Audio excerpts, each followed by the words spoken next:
6-bab Tiltumar esilgan boğaq. Aradan bir yıldek vaqt ötdi. Ruslarning Türkmen xandonligiga bostirib kirgan vaqti dal 2 Dünya urushi portlagan vaqtga to'g'ri kelganligi uchun zaman zo'rining bo'lib ketgan edi. Mana bu adolatsiz zamonda kuchliklar ojizlarning taqdirini kutayotdi. Ruslar bu zaminga bostirib kirgandan keyin bu yerdagi xalqning o'limdan ancha qo'rqib qolmaydiganligini, hadislar qarshilik ko'rsatib chatoq chiqarayotganligini sezdi. Ular o'zlarining boshqa mustamlik rayonidagi siyosatlarining bu yerda ancha oqmaydiganligini bilib, darhol boshqacha bir yo'l tutib maqsadiga yetmoqchi bo'lishdi. Ular oldi bilan xandonlik tavalligidagi barliq cho'ng boylarni qatl qildi. Ondan ularning sap oltin kumushlarini butunlay o'zining davlat xazinasiga yo'tkab, qolgan molvaron, yer zamin, qasr dacha deganlarni shu yerdagi namurat kishilarga bo'lib berishdi. Baylarning uydagi gilamzilchilarga o'zlarining yendagi bulang-talang qilgan boyliqlardan azroq qetib, butun masjid, xonaqolarning maydonlarigacha gilam selishdi.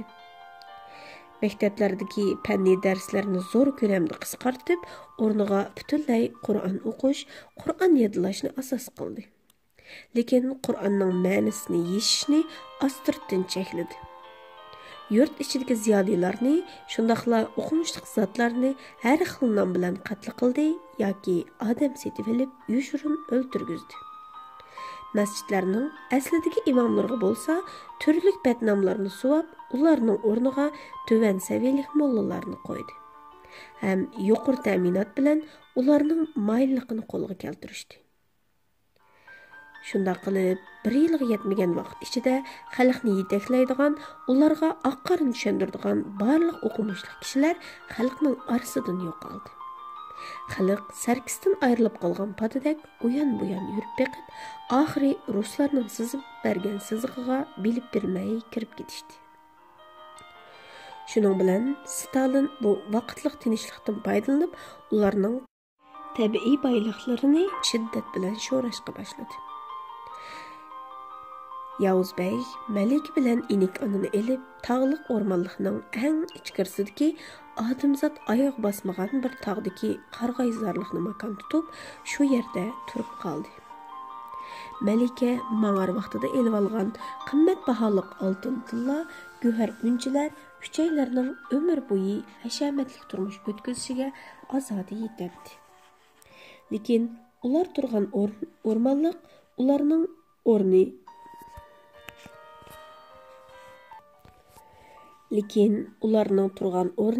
odamlar o'ltiraq rayoniga bakli yiroq bo'lganlikdan Yavuz Bey ular bilan oyda bir qitim taqdim oziq-tulik setib olg'ili tushadi. Bugun havo intayin ochiq bo'lib, tiniq ko'k osmonda oppoq bulutlar uchib yurishadi. Yavuz Bey ikki otning birini egarlab, yana birini uning keyniga chetib mengishga tamshaldi. Malika oshxona uyga yugurib kirib, inik ona hilali yog'liq o'rab qo'ygan issiq go'shtnonni ot ustidagi Yavuz Bekka aldirab sundi. Yo'lda diqqat qiling, yomg'ir yog'digandek turadi, dedi Malika uchiq osmonga toza bir qarab etib. Mendan ansirmang, dedi Yavuz Bek. Malika kunchechakka qiymagandek kulib qarab. Endi uyga oqshom qaytmayman. Kechisi oldimga chiroq ko'tarib chiqmanglar. Bildim, kechisi mangmay, undaqda kunduz mangarsiz, dedi Malika uning erkalab qo'shmasini turib.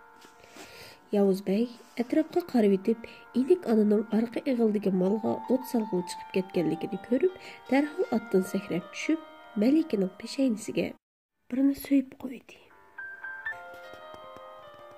Malikam, mening mutaqdan tushkim yo'q. Bo'lmas aytmang aychu. Ya qo'rg'uyim, hozirli men. Kichik Yavuz Bekning ko'zi yo'riydiganga oz qoldi. U chaqda siz bo'lmasangiz bo'lmaydi.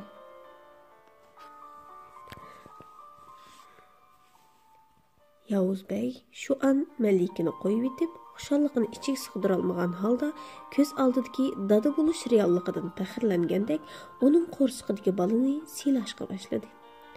Andın Мәликенең алдыда tizlanib o'ltirib, qo'rsaqdagi balaning yurak so'qishini anglag'ысы bardek, quloqni Мәликенең qo'rsaqqiga yaqdi. Мәликә mush topda cheksiz iftixorlanish tuyg'usida Yavuz Beyning beshini silab, uning bo'lgan amroqlikni bildiryotdi. Inik anning yo'talgan ovozidan Yavuz Bey darhol o'rnidan turib, Мәликә bilan xo'shlashdi. Мәликә Yavuz Beyning talabini yerda qo'ymaslik uchun uning peshoynasiga yenik birini suyib qo'yib, Allohdan uningga omonlik tiladi. Yavuz Bey shu otga minginicha xatarga to'lgan tog' yo'llarda saq 2 kunduz yo'l yurib, kechga yaqin lozimatliklarni setib oldigan bozorga yetib keldi. U odati bo'yicha ilm berim qildigan zargarning uyiga kelib, yenidagi yeshil yoqutni uningga berdi. Zargar ustam bu qitimqi malning ilgirsiga o'xshamaydigan alayda baholiq mal ekanligini bir qarabla to'yib qolgan edi. Yavuz Bey odatda bu kishi bilan savdo qilganda qat'iy baho talashmaydi. Berganini oladi. Shunlashqa zargar ustam bu qitim uning qo'liga xililcha qog'oz pulni tutqizib, uni ittiqla yo'lga soldi. Xonadonlik ilgari oltin kumushdan yasalgan pullarni ishlatdi. Yangi Rus hukumati xalq ichidagi oltin kumush pullarni yig'ib olib, o'rniga qog'oz pullarni tarqatdi. Shunday qilib, Turkmaniston tavalligidagi barliq oltin kumushlar asosan ruslarning markaziy xazinasiga kirib beqiyotdi. Yavuz Bey kesh qolg'ini qaramay, do'kondorlar bilan savdosini tugatib, lozimatliklarni to'liq tayyorlab bo'lgandan keyin bozordan kechalab chiqib ketib, tog' eg'izidagi bexatar deb qaralgan kichik o'rmonlikda qo'nib qoldi. Andin atsi atiganda yana aldirab tog'dagi uyga ravon bo'ldi. Yavuz Beyning tog'dan tushib ketganiga 4 kun bo'lay dedi. Baxtga yarasha yomg'irni yog'madi. Мәлике bugun akşam kun sanab tuzukli uxlay olmayotdi. Uning hisobida Yavuz Bey ati asrga yaqin kelishi kerak edi. Lekin Мәликеге Yavuz Bey hozirlik keldigandek bilinib qoldi. Uning yuragi selib, bargan sira uyqusi qechishga boshladi. U yostiq ostidagi oltindan yasalgan fosforlik yanchiq soatiga qarab, soatning 3dan oshganligini bildi. O'rnidan asta turib, aynaklik osma chiroqni yoqdi. Yenik onasini uyg'otib o'tmaslik uchun chiroqni ko'targuncha putining uchida yenik dasab sirtqa chiqdi. Kechadagi g'oy-g'oy tog' shamili Мәликенең yepinchisini pulanglatib, bo'sh chigilgan yog'liqidan chiqib qolgan sumbul chochlarini har yoniga silkitdi. Hushyor yotgan qora bo'ynoq it uni ko'rib quyrug'ini shipanglatguncha uning yeniga keldi. Мәликә qora bo'ynoq bilan birga uyning oldidagi quyuq o't bosgan do'nglikka chiqib, Yavuz Beyning keladigan yo'liga qarab turdi. Osmondagi to'lin aymu xuddi Мәликенең ko'nglini tushungandek, butun atrofni kunduzdek yo'ritib turadi. Мәликә yo'riq aydinga qaramasdan chiroqning pilikini texmi kuchaytib, uni bir qo'lida ko'targanicha do'ng ustida uzun o'ri turdi. O'ri turib bilet olgan Мәликә chiroqni yenidagi cho'ng qo'ram toshning ustiga muqimdab qo'yib, o'zi yondagi kichik qo'ram toshga kelib o'ltirdi. Qora bo'ynoqmi Мәликә bilan tang quyrug'ini shipanglatib, uning yoniga kelib o'ltirdi. Мәликә uning bu xil o'maq harakatidan zo'xlanib, uning beshini silab, uni erkilatdi. Tuyuqsiz qora bo'ynoq oldi tarafga beshini so'zib, bir ikkini qavab qo'ydi-da, ushqandek yugurib ketdi. Мәликә qora bo'ynoqning bundoq yugurib ketishidan Yavuz Beyning qaytib kelganligini bildi. U xushalligidan qo'ram tosh ustidagi chiroqni qo'liga olib, egiz ko'tarib ikki yoniga yenik pulanglatdi. Yavuz Bey aslida kechasi yo'l mangmaslikni yetib kelgan bo'lsa-mu, lekin bu kecha yo'riq aydinga to'g'ri kelib qolganligi uchun mashquning yeniga oldirib, bu xatarga tavakkul qilgan edi. Yavuz Bey yiroqdagi to'pilikda Мәликенең o'zini saqlab chiroq ko'tarib turganligini ko'rib, etiga qam soldi. Angacha qora bo'ynoq quyruqini shipanglatib uning oldiga kelib bo'lgan edi. U atdan sakrab tushib, amroq itini quchqiga elib uni erkilatdi. Ondan yana etiga minib suratni tezlatdi. Yavuz bek bilan Malika xuddi ko'rishmagili necha yil bo'lgan oshiq mashhurlardek nihoyat qizg'in ko'rishdi. Yavuz bek at ustidagi narsa keraklarni tushirdi. Atni uyning oldidagi qarg'ayga bog'lab qo'yib, qora bo'ynoq va Malika bilan birga uyga mandi.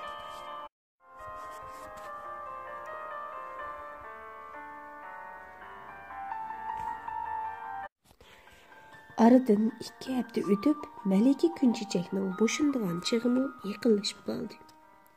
Bir kuni enik ana Yavuzbekni chaqirib, to'xtiga lozimlik narsalarning ba'zilarining kam ekanligini, yana uzuq-tulikni zapas qilib olishning lozimligini aytdi. Yavuzbek tog'dan tushib, ularni to'liqlaydigan bo'ldi. Yavuzbek tog'dan tushadigan kunning oldingi oqshimi ayol ikkilan bir-biridan ayrilishga ko'zi qiymay uzungacha paranglashib yotdi. Bir chaqda Yavuzbekning ko'zi uyquga ketib, do'sti Pashaxonni tushib qoldi. Tushida Yavuzbek suyi suzuk bir daryoda Malika Kunchechak bilan sal haydab ketayotgandek.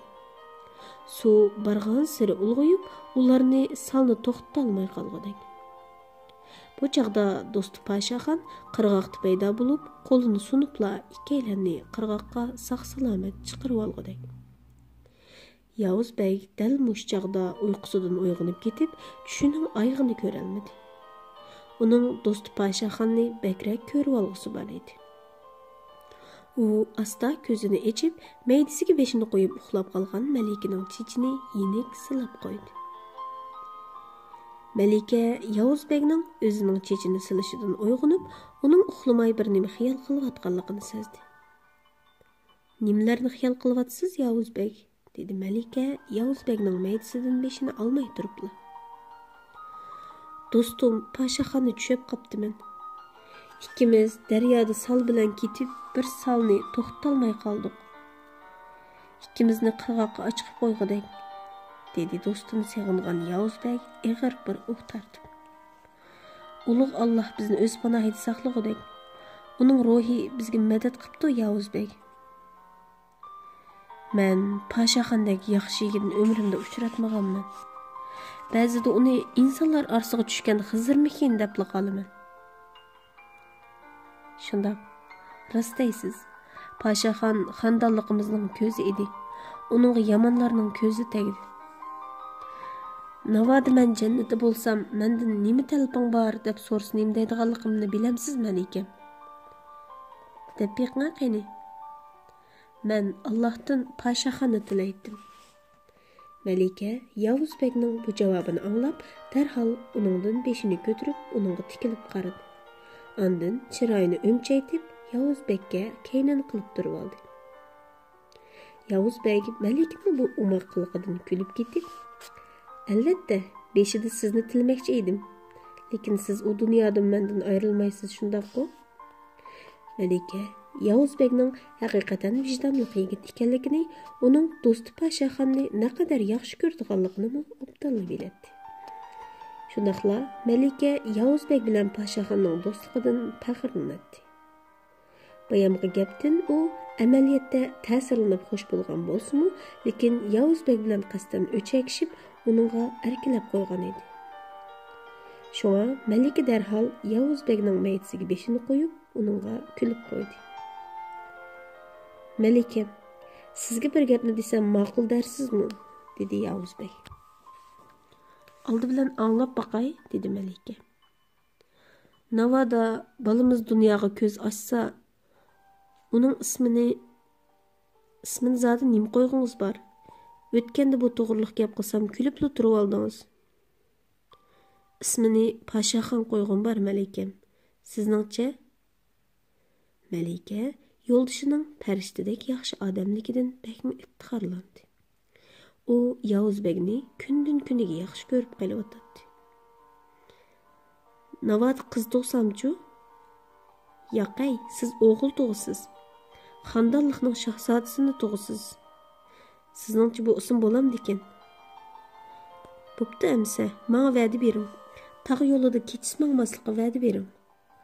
Yavuzbek Malikaning bu javobidan olamcha xushal bo'lib, uni bag'riga ching bosdi.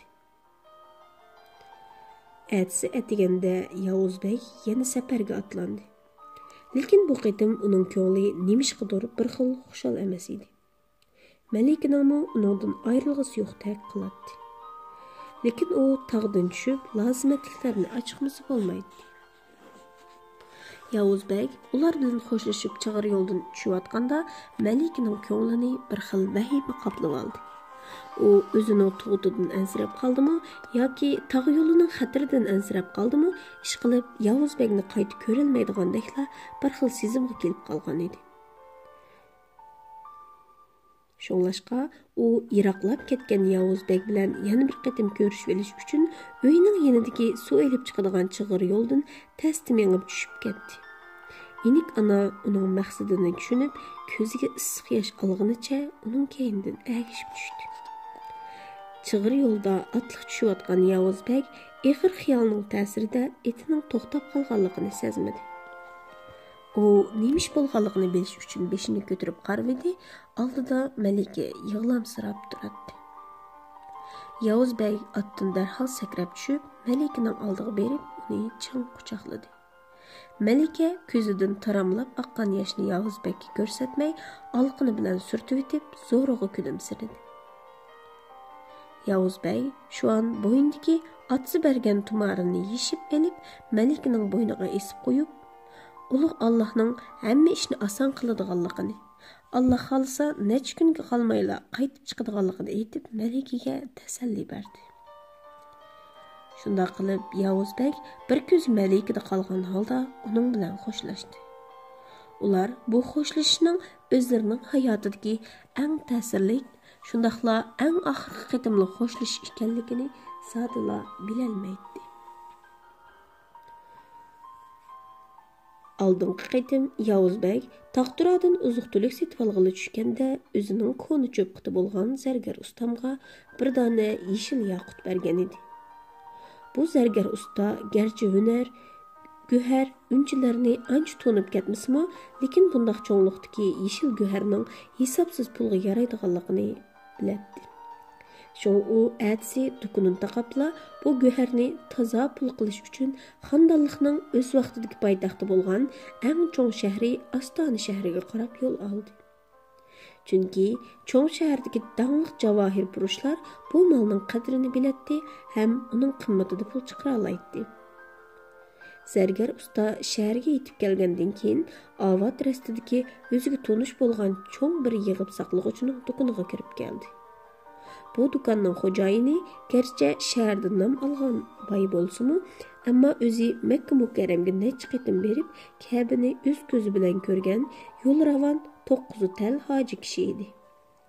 U o'z dukaniga jiddiy kirgan bu yiroq sahrolik qo'ni mehmonini ko'rib, uning nima maqsadga kelganini ta'minladi-da, uni udul orqa o'ylaga boshladi. Birdamlik salom soatdan keyin zargar usta o'zi eg'iz ochdi. Hacı aka, yaqında qo'limga tepilg'isiz bir tal guhar tushib edi. Ko'nglim yana silin tortib, udul yanlarga kelishim dedi. Zargar xufsanlik bilan kulgunicha qo'lidagi kichik yog'liqqa o'ralgan molni hoji kishiga sundi. Yaxshi qipsiz, do'stlik deganni mana shundoq chaqda yetkizgulik. Jahonning qandoq bo'lib ketganligi sizga ayon. Diqqat qilmasak, aram turimiz qari balaga uskili. Qani, men ko'rib baqay, dedi hoji tugunchakni yashgach. Qo'lidagi molni mastmagandek qiyofatga qarab. Hoji tugunchakni yeshib, ichidagi yeshil molni ko'rib, boshda uni soxtimikin deb o'ylab qoldi. Keyin yoqutni qo'liga elib ko'rib, quyosh nurga tutib baqdi. Uning rostligini jazm qilgandan keyin o'zining hayron qolganligini zargarga chandirmay, ichkari uyga kirib bir dona lompa aynak ko'tarib chiqib, yoqutni yana qaytadan inchiklik bilan ko'zitishga boshladi. Ondan qo'lidagi bu yeshil yoqut bilan qo'lidagi lompa aynakni jijilab baqdi-da, darvaqa lompa aynakning yuzida inchika bir siziq paydo bo'ldi. Demak, bu yeshil yoqut haqiqiy olmos bo'lib chiqqan edi. Hoji ömrida bundaq cho'ngliqdagi yeshil olmosni ko'rib baqmagan edi. Uning ustiga u bundaq yeshil olmosning nihoyat kamdan kam uchraydiganligini obdan biladi. Onun çırayıga külgü yugurib, zargarning do'lisiga mushladi. "Qani do'stim, melonga qancha beray?" dedi Hoji xushalligini ichiga yo'shirib. Zargar almasning saxta emasligini Hojining hilgarlik chiqib turgan ko'zlaridan allaqachon bilib qolg'achqa bo'sh yerdan tushmadi. "Sizli bu xil sodini qilib kunik Hoji aka. Bundaq malni xandonliq tavasidan emas, butkul 7 iqlimdan izlab topmoqdasiz. Şoňa özleri bilip bir nim degeyler. Başkalar bu işni anlasa, bana bir ömür qarmaydı." Zargar başkalar degan sözni urg'ulu qilib aytqachqa, Hojining yuragi bir oz jig'ildab qoldi. Amaliyotda o'zidek Hojidan mingning mulkini bir qilgan taqdirdimi, bu yeshil almasqa chiqish qilmaydi. Hojining turib kallasiga bir xiyol keldi. O dərhal zargarni uyda birdam o'ltirib turishni, o'zining yenidagi naq pulni boshqa bir do'stiga berib turganligini aytib, shunga bu go'harni uningga ko'rsatib turib, pulni hozirla akilib beradiganligini jikilab qo'yib, uydan chiqib ketdi. Hoji nayt aldirash shaharning markazidagi ilgirki xonlik o'rnining oldiga kelib to'xtadi. Ordu darvozasi oldida Rus askarlari post turayotgan bo'lib, Rus hokimiyatining harbiy bosh qo'mondoni mush yerni ish bejirish o'rni qilib olgan edi. Hoji xushomad bilan qurolliq postga yanchiqidagi purlishib ketgan bir varaq qog'ozni olib ko'rsatdi. Ular uni o'rniga kirgizibdi. Hoji qadamini tiziltib, udul bosh general turishliq qasrning oldiga kelib to'xtadi va eshikda turgan qarovulga o'zining bosh generalni muhim bir ish bilan izlab kelganligini aytdi. Qarovul uning ismini so'rab olib, qasrga kirib ketib, hayal o'tmay chiqib, uningga yo'l boshlab, uni general turishliq uyga boshlab kirdi. Qamsimiz kelgan general xizmat ustida bosh cho'kirib ishlayotgan bo'lib, uy ichi kuchli vodka purqiga to'lib ketgan edi. Hoji generalga kuchuklanib salom qildi. General uni xush yoqmagandek kutib oldi. "General janoblari, o'zlarini izlab kelishimda qo'limga bir tal go'har tushib edi. O'zlarining man qilib kelgan atidarchiliklarini, shundaqla o'zlarining yaxshi molchisi menga oldi bilan ko'rsat degan so'zlarini esimda tutib, buni oldinlarga keldim. Ko'rib baqsizlar oliylari", dedi Hoji duduqlab, qo'lidagi tugunchakni uning sunib. General Türkmen tilini bu xandonlikqa kirmasning necha yil oldida yuqorining planiga asosan pishiq o'rgangan bo'lg'achqa, turkmanchini bemalol so'zlayolmaydi. Generalga Hojining bu xabari alohida bilinib, o'rnidan darhol turib, tugunchini qo'lga ilib yashdi. U yeshil almasni ko'rib, o'z ko'ziga ishonolmay qoldi. U almasni qo'lida tutqunicha dariza tubiga akilib, quyosh nuriga tutib boqdi. Ondan xushalliqda qilg'iliq topolmay, Hojini berib quchoqlab, uni tabrikladi. "Yaraysiz Hoji, mana endi mening do'stimdek ish qildingiz. Dana, nima olasiz?" dedi general almasni to'xtamay ko'ziga surdi. "Malning egisi hozir saqlab turadi. Uning bahosi sal o'ridek qiladi. Shunga..." Hoji generalning ochiqni keltirib qo'ymaslik uchun so'zining oxirini ayta olmadi. General bu gapga quloq solmadi. Uning oldida bu davlat ishlatayotgan qog'oz pul hech nima bo'lib, uning lozimi oltin, kumush, la'li, yoqut edi. Shunga u Hojining do'lisiga mushlab qo'yib, ichkirgi uyga kirib ketib, 2 tag'ar pul ochqib, Hojining oldiga qo'ydi. Hoji ko'z oldidagi buncha pulni ko'rib, tush ko'rayotgan bo'lmay yana deb o'zining qo'lini o'zi chimdab baqdi. "Eling birodar, bu mening sizga qilgan azroq ko'nglim. Sizningcha bu pul yetarmi?" dedi general Hojining hayajondan yo'qnab ketgan ko'zlariga qarab. Yetmamdigan general oliylari", dedi Hoji uningga yechayg'inicha xushomad qilib. "Buningdan keyin hamkorligimiz texmi kuchaysin. Chataq yo'q oliylari. Undaq bo'lsa, men mangay." General Hojining bu yerdan tezroq yo'qolishini xohlaydi. Shu topda xushalliqdan tovlab varqirg'isi kelib ketgan edi. Shunga u Hojini ittik uzitib qo'yib, yeshil almasqa qaytadan sat selishga boshladi. U o'zining kitobchasidan maxsus almasqa oid ruscha qomusini qo'liga oldi. Hacı ikki tağar pulni yutgunicha o'rnidan chiqib, Udul do'koniga keldi. Ondan do'kon xizmatchisiga do'konni taqib etib dam olishni buyurdi. Xizmatchi ishkini taqib etib ketgandan keyin u ikki tağar pulning bir yarim tağar pulni tiqib qo'yib, qolgan yarim tağar pulni ko'tarib, arqa o'ylida saqlab o'ltirgan zargarning oldiga qo'ydi. Zargar xaltini ochib, ichidagi pulga qarab, hang-tong qoldi. Ondan aylangandek bo'lib oldi-da, keyniga qarab etgandan keyin Hojiga dedi: "Hammasini olamdi? Eling, shuncha yiroqdan oz jafo bilan kelmadingiz. Layoqatingizda bo'lmadi, qolgani ko'nglimda bor." Yo'qsu, Hajim aka, set bo'ldi. Zargar shundoq degunicha og'zi qulog'iga yetib, tag'ardagi pulni xuddi hozirla bir tortib oladigandek maydasiga chingla bosdi. Buningdan keyin yana isilmonlar qo'lingizga tushsa, Udul meni izlang. Ajringizni hargiz yerda qo'ymayman, dedi Hoji g'adayg'inicha o'zini ko'rsatib. Zargar xushalligidan Hojiga tuzukmi xo'sh demay chiqib ketdi. Hoji uni yo'lga selib qo'yib, eshik darizlarini mahkam taqib, bayonqi tiqib qo'ygan pullarni elib sanashga boshladi. General Hoji bilan xo'shlashib, tom kitobni oqtirib yurib, yeshil olmosning faqat Afg'oniston tog'laridan kamdan-kam chiqadiganligini, bundaq cho'nglikdagi yeshil olmosning dunyoda faqat 2 talla borligini bildi. Lekin kitobda bu olmoslarning nada, kimlarning qo'lida ekanligi to'liq qayd qilinmagan edi. Ochko'z general kitobni darhol yepib qo'yib, harbiy formasini kiyib, aldirab Hojining do'koniga mangdi. Chunki uning to'ymas nafsiga bu olmosning yana birining izdirigini qilib beqish o'ti tutashgan edi. General harbiy mashinasi bilan Hojining do'koni oldida to'xtab, sho'pirga o'ziga saqlab turishini buyurib, xizmat so'mkasini ko'targunicha taqalgan do'kon eshigining yanidagi hashamatli darvozani qoqdi. Hoji uyning ichida pulni amdil sanab bo'lishi edi. Tuyuqsiz qilgan eshik ovozidan pullarni aldirab-saldirab tag'arga selib, karvatning ostiga yushirib qo'yib, yugurgunicha chiqib darvozani ochdi. Hoji eshik tubida kulimsirab turgan generalni ko'rib, pulini qaytirib olg'ili kelmagan bo'lsin yana deganni o'ylab, qo'rqqandan arvoyi qirqgaz o'rladi. General, bu o'zlarmidilar? Dedi Hoji ig'izidagi tupukni aran yutib jiddiylashganini bildirmay. Qani, uyga kirsizlar. General uning o'zidan bakli cho'chib ketganligini ko'rib, mo'rsiga yenik urib qo'ydi. Hoji bir oz xotirjam bo'lib, generalni Udul mehmonxonasiga boshlab choy akirgili mengivdi. General uni to'sdi. Birodar, bo'ldi, avar bo'lmang.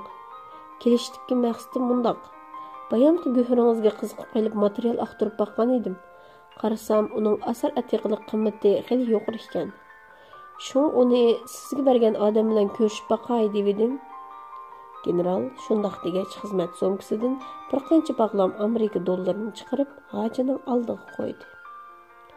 Ishning tegi-takdan tushungan Hojining yuragi o'rniga tushib, ichida Xudoga ming shukr qildi.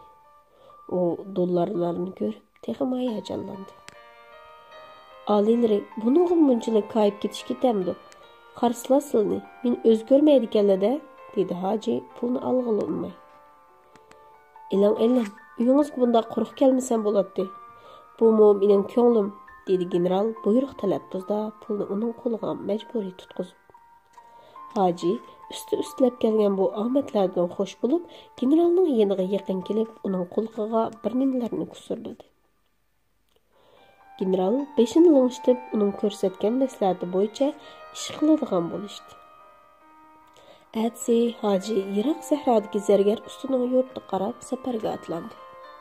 Bir qancha kunlik safardan keyin Hoji elqi zargarning uyiga berib, 10 necha bog'lam pulni uning oldiga qo'yib, maqsadini aytdi. Zargar Yavuzbekning kimligini bilmaydi. Shundaqdimi pulning qiziqtirishi bilan Yavuzbek kelganda uni generalga tutib berdiganga, Hojimi angacha zargarning uyida Yavuzbekning kelishini saqlaydiganga maslahatlashdi. Yavuzbek Malik bilan xo'shlashib, 2 kundan keyin Hiliqi bozorga yetib keldi. U odati bo'yicha ko'ni cho'pqiti bo'lgan zargarning eshigini yenik chekdi. Zargar eshikni ochib Yavuzbekni ko'rib, intayin jiddiylashib, yürigi başqacha selib ketdi. Zargar bir turib yana ko'nglida uning bu yerga mangu kelmasligini umid qiladi. Ammo pulning shaytoni uning imonidan g'olib keldi. Shuning bilan u hojining ko'rsatgan plani bo'yicha Yavuzbekni uyga chang tutdi. Yavuzbek nihoyat axloqli, kishining ko'nglini avaylaydigan odam bo'lganligi uchun bu qitim zargarning ko'nglini rad qila olmay uning uyiga kirib duo qilib chiqmoqchi bo'ldi. Yandagi uyning darisidan ularning harakatini mushukdek marlab turgan hoji eshikdan kirgan bo'yi uchun odamning taqturqi zargar tasvirlab bergan yeshil yoqutning egisiga o'xshaydiganligini bilib, dal saqlayotgan odamining shu ekanligini faraz qildi. Yavuzbek duo qilib bo'libli qo'pishib tamshalganda hoji aldirab kirib keldi. U Yavuzbek bilan intayin qizg'in ko'rishib, zargarning yiroq Namangandagi tog'isi ekanligini, atasining qabrisining mush yurt ekanligini, uning qabrisini yo'qlab kelganligini aytib, ko'z yosh qildi. Ko'ngillarni buzmaslar aka. Alloh bizdagi bu omonatni hamon bir kun elib ketadi. Yaqinidan ayrilmagan kim bor? Sabr qilsizlar, dedi Yavuzbek yig'lab iqib ketgan Namanganlik bu kishiga tasalli berib. Shundoq ukam, aytganlar to'g'ri. Lekin odam degan ho'l narsa ekan. Yosh cho'ng'aygan sari mushundoq bag'ri sunuq bo'lib qoladi ekan. Oldinlar sat bo'ldi ukam. Hoji shundoq degunicha ko'zidagi yoshni qo'l yog'liq bilan surtgach, ko'zining quyruqida zargarga qarab qo'ydi. Angacha zargar Yavuzbekka choy damlab akirmoqchi bo'lib sirtqa mangdi. Yavuzbek buni ko'rib qo'pishqa tamshilib edi. Namanganlik bovay Yavuzbekning qo'lini chang tutib, uni o'rnidan qo'pqilib qo'ymadi. "Tova ukam, bir piyola choy bo'lsin ichib mangmamsiz deymi? Ko'zimga issiq ko'rinib edingiz. Atining yoqi sizga dard to'kib yig'labdiman. Biroz ta'xir qiling. Sizga bir piyola bo'lsa-mu choy sunayli." Namanganlik kishi o'rnidan turib, oshxona uyga chiqayotgan zargarga o'nlik to'ladi. "Hay ukam, av dariziga ilib qo'ygan bo'xshida Namanganning do'rliq chayi bor. Mehmonga shuni bir damlab ochiqqina. To'xtiqna bo'lmasa o'zim chiqay." Namanganlik kishi aldirab kalichini sepib, o'zi turadigan hujraga kirib, so'mkadan kichik bir shisha qutini oldi. Ondan oshxona uyga chiqib choy damlaydigan chaynakning ichiga qo'lidagi shishadagi do'rdan 2-3 chimdim soldi.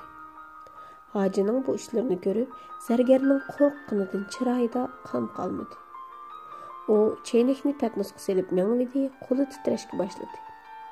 Buni ko'rgan hoji uningga toza bir olib qo'yib, patnosni o'zi elib mangdi. U Yavuzbekning oldida yukinib o'tirib, 3 piyolaga choy qo'ydi, ondan Yavuzbekka qarab: "Eling ukam, biz taraflarga berib qolsangiz, mendek bir g'arib akangizni yo'qlab o'tarsiz. Mendek bir musofirning tutgan cheyini unutib qolmassiz ukam." Namanganlik kishi shundoq degach, yana ko'ziga yosh elib, michildab yig'lashga boshladi. Yavuzbek aldiraytdi. Biroq oldidagi notanish odamning yig'isi uni choy ichib mengishga da'vat qilyotdi. Yavuzbek namoz shamning qistab qolganligini ko'rib, patnosdagi o'ziga tava choyni bir o'tlabli ko'tarib o'tib, sohibxondan mengishga uzr so'radi.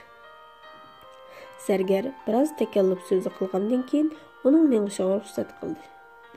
Yavuzbek Namanganlik bilan qo'shilib, zargar bilan do'kon uyiga kirib ketdi.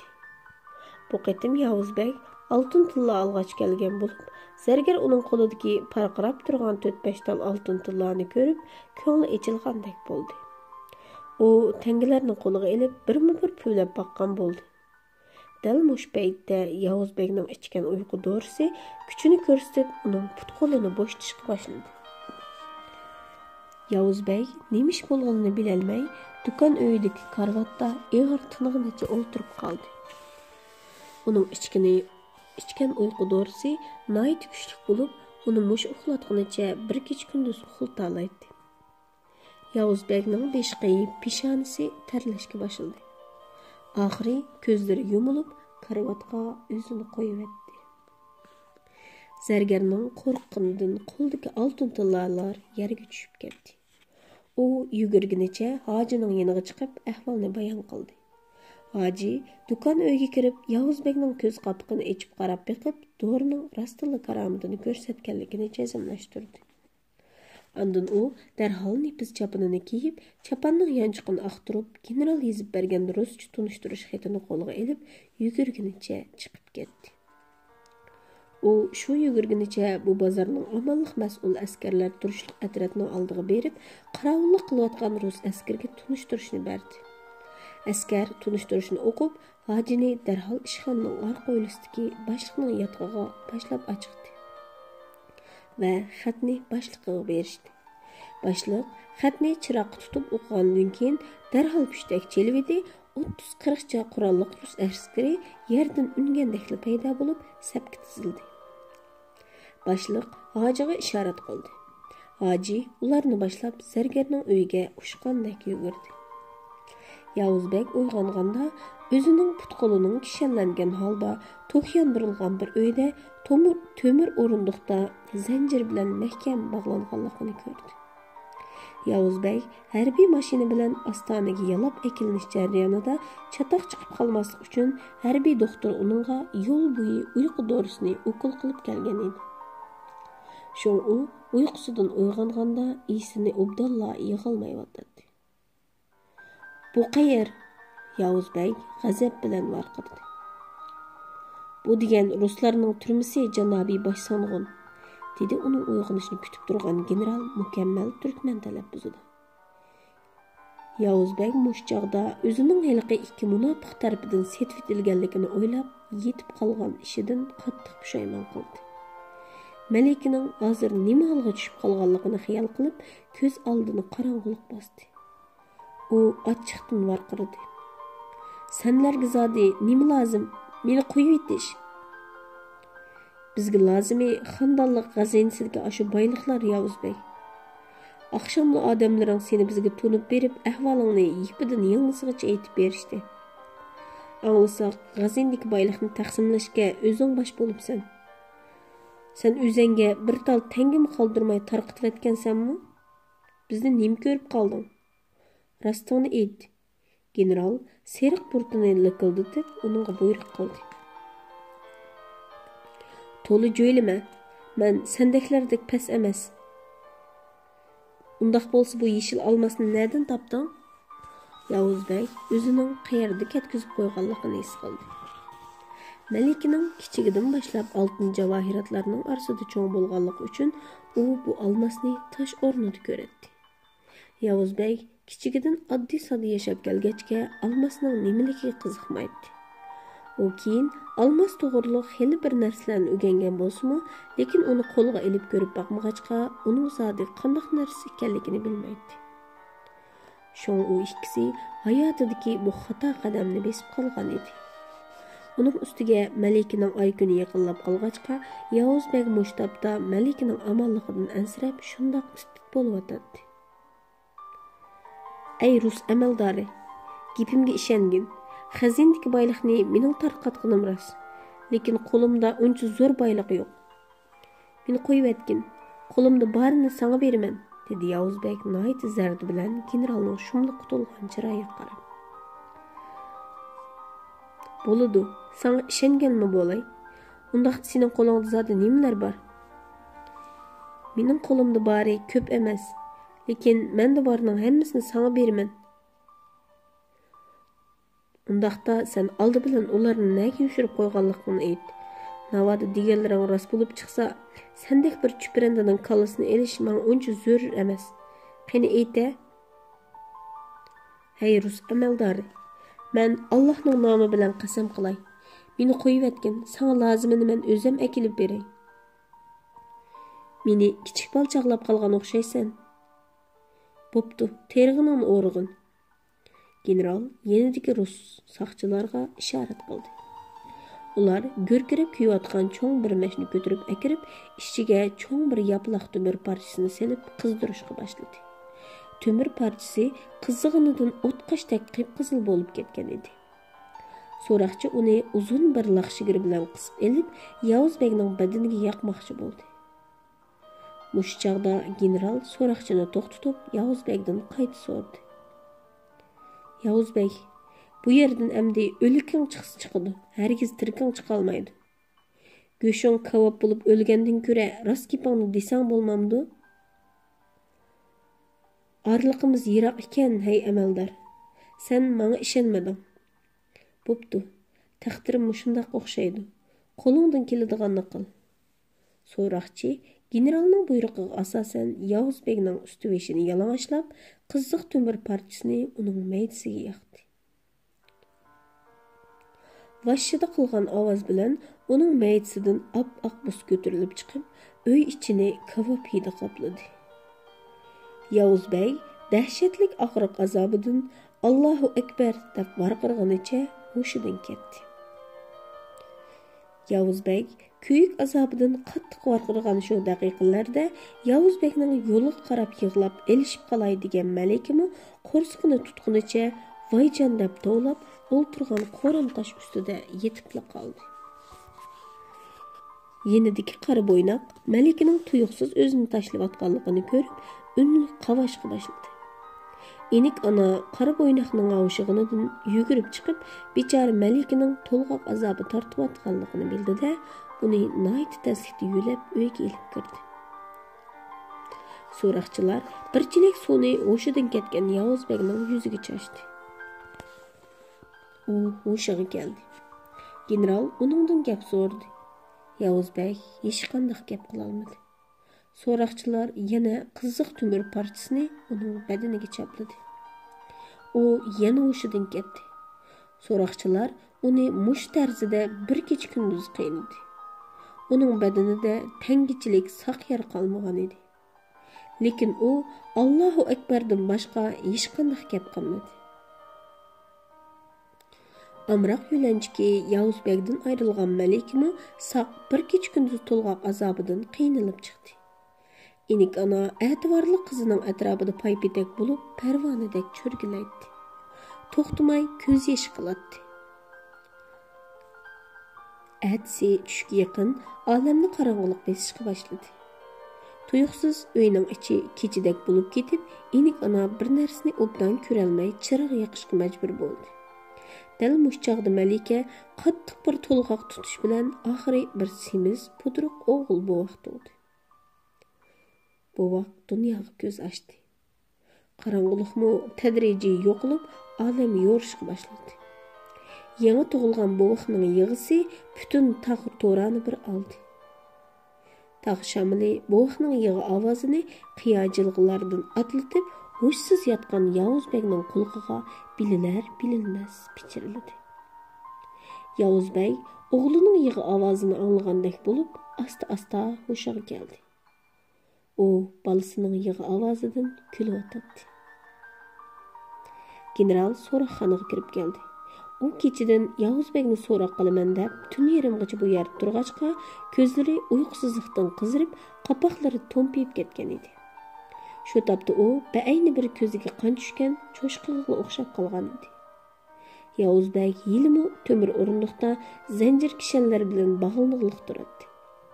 General shundoq qovul badallik Yavuz Begning bir kechida shundoq echinishli bir holat kelib qolganligini ko'rib hayron qoldi. Hem uning kuyib kavob bo'lib ketgan tenidan yergangandek bo'ldi. So'roqchilar generalga beshini chayqab, uningdan hech qanday javob chiqmaganligini aytdi. General Yavuz Begning oldiga kelib, tuyuqsiz bir gapni qildi. Boshsamg'im, Malika Kunchichakni siz bilan birga bo'lish mumkin degan xabar bugun saharda qulog'imga kirib qoldi. Bu rasmi? Yavuz Begning qo'rqqan ishi oxiri yuz berdi. Endi u Malikaning bexatarligidan ansirashga boshladi. Ishlarni bargan sari yomon qarab o'zgarib Agar men boyliqni nega yushirganligim deb bersam, rostla meni qo'yib o'tamsan? Yavuz Begning har bir eg'iz gapi uning lablaridan aran-aran chiqib. Shung u Yavuz Begning past ovozdagi gapini obdan anglay olmadi. Nima deding? Yana bir degina? Boyliqning o'rnini deb bersam, rostla meni qo'yib beramsan? General oxiri gapga kirganligidan intayin xushal bo'ldi. U ko'ngilda Seni muş sesigan tining bilan qo'yib etsammi, qo'yib etmasammi, ertaga qolmay baribir o'lib ketsan.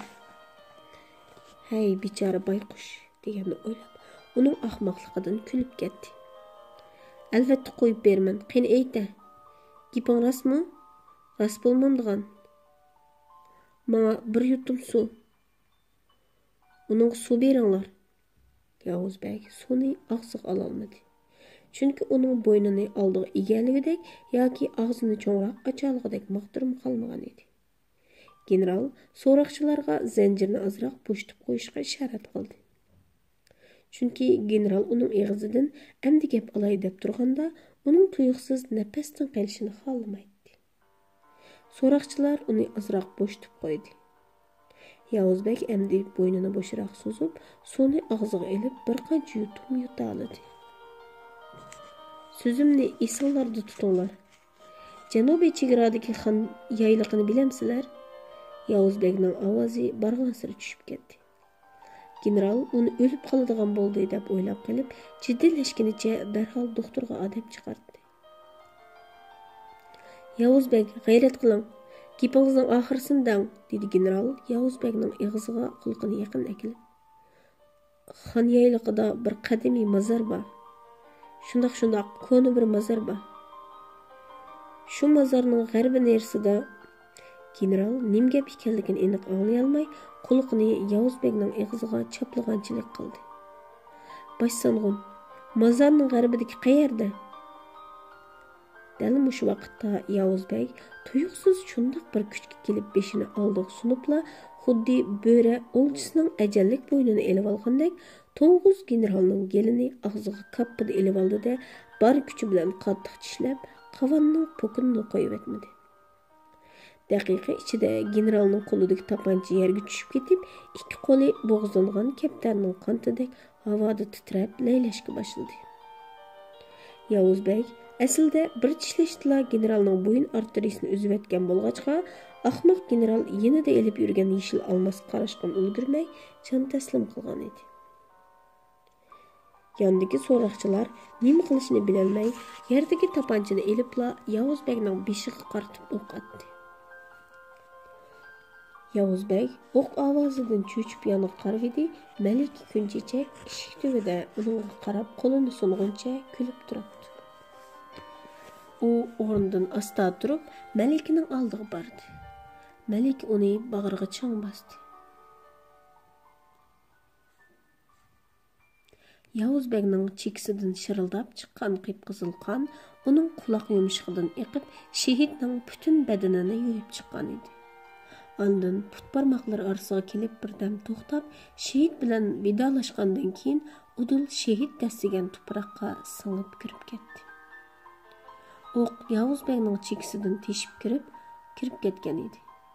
Uning chekisidan buqildab qon eqishga boshlagan mush paytda Malik kunchechakmi o'zidan issiq bir narsaning mengib ketganligini sezdi.